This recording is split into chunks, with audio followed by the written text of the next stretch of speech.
Hoovering. Why you are so attractive after discard by a narcissist.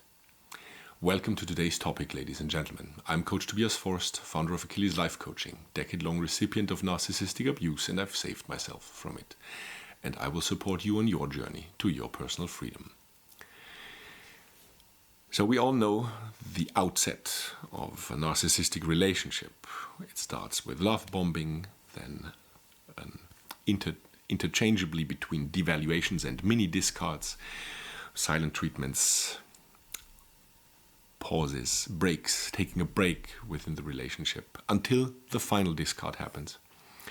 And you think this might be over now. And we will deal at the later stage of this video with the question as to who was the one to end the relationship, because this will play a minor additional factor that tweaks a certain setting throughout the video. So after discard, a few days, weeks and months have passed, maybe even a few years, and you think, this is it, it's over. But it's not, ladies and gentlemen. With most narcissists, it is not, at this point in time, over. And there are a few reasons for this. So, the major factor that contributes to a narcissist trying to hoover you, hoovering being the attempt to get into contact with you in an attempt to elicit an emotional response, be that anger, rage, fear, or, lo and behold, love, again. This is the reason why they're hoovering you and they try to get a hold of you. Let's say you've done everything right and you've gone no contact. And a few years have passed and now they're back at your digital doorstep or at your literal physical doorstep. There is a major reason for this, and the major reason is that narcissists have an attachment disorder. They cannot emotionally completely attach to you, and in addition to that, they are also incapable of detaching from you in a clear and clean way. So imagine there's chewing gum in between here, or dry oil that still prevents them from detaching from you completely. But you have managed that, being a normal, healthy human being. So they are incapable of letting go. Where else would the long lists of ex-partners come from? Who are just good friends now, and we talk about everything and anything. And don't worry, he or she is just a friend. This is the reason, because they cannot let go. It's like a reservoir of narcissistic supply from the past, where there is already a connection to those people, regardless of how long ago that was. But the triggers are known, how to possibly, hopefully, from the perspective of a narcissist, reactivate them. So what follows next is hoovering. Now you have the very dubious honor of being hoovered in today's example. And you ask yourself at this point, probably, why? Why now? Why me? Because you think about how your life has been, how you have actively shaped your life. You have found your peace, your freedom. You've increased the quality of friendships because you no longer had someone to socially isolate you.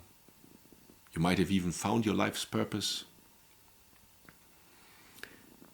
Physically, you've changed, become more attractive. You've hit the gym more times because the demand on your time of 24/7 with the narcissist is no longer there.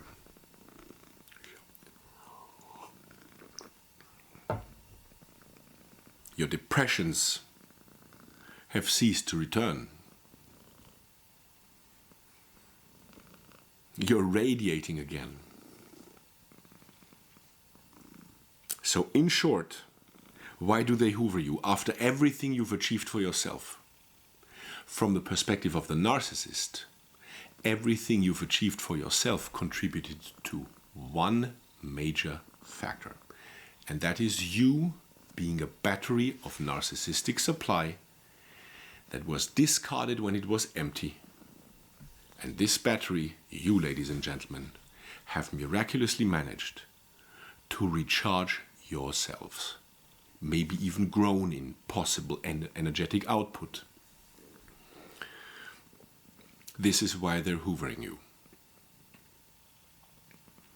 You have a certain magnetism at this point, a certain high magnetism for the ex-narcissist who we will focus on, but also other narcissists.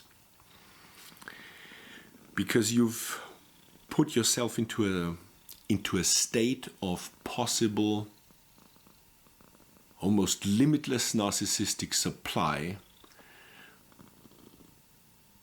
that should be tapped into.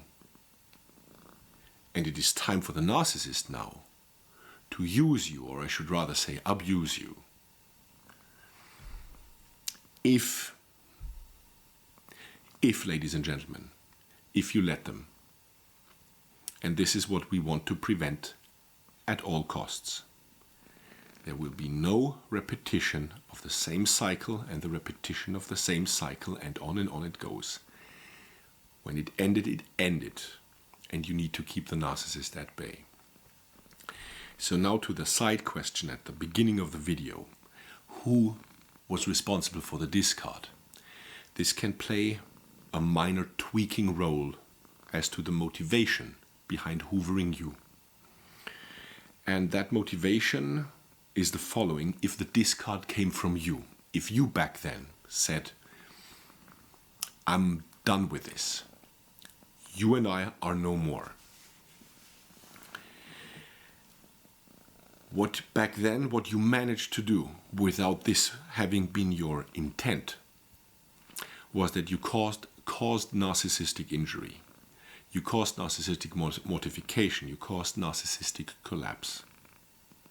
You took control away from them and dictated the terms of how this was going to be going forward. No longer jointly, but separately. And the reason in this context, under this circumstance of you being responsible for the discard, the main motivation will be for the narcissist to get back into a relationship with you, love bomb you, get you hooked, and exact the discard before you can. That is how they, with their peculiar form of selective amnesia, rewrite history. Because back then you might have had the last word, but the final last word must be his, must be hers. Be that as it may, ladies and gentlemen, what stands at the center of each and every hoovering is draining you of energy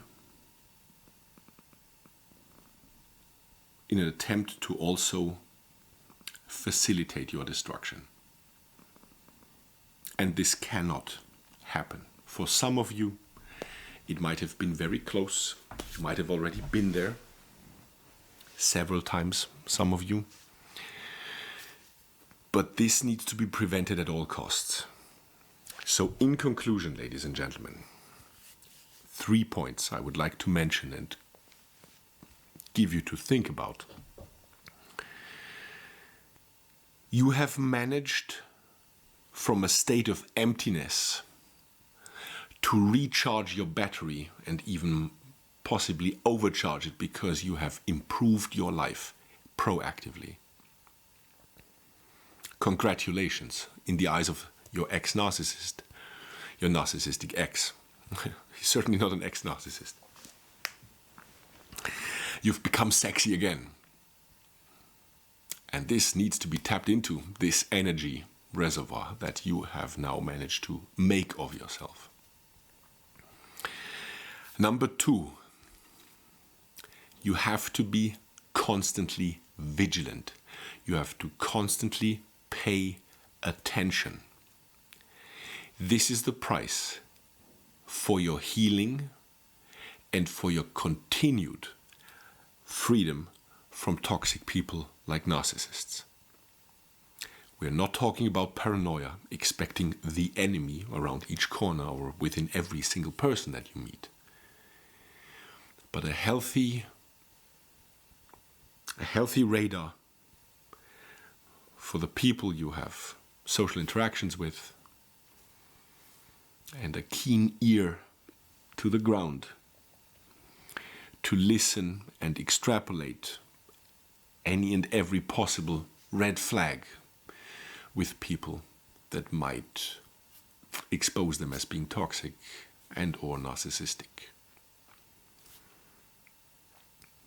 Third, ladies and gents, you've already taken the trash out.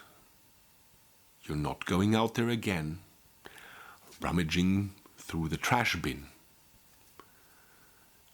Even if the trash bin is bouncing and wiggling around and a waving hand comes out and it even manages to speak to you like, hey, I've been thinking about you. Hoovering will in most cases come. It is not 100% guaranteed. Some narcissists towards some people never hoover.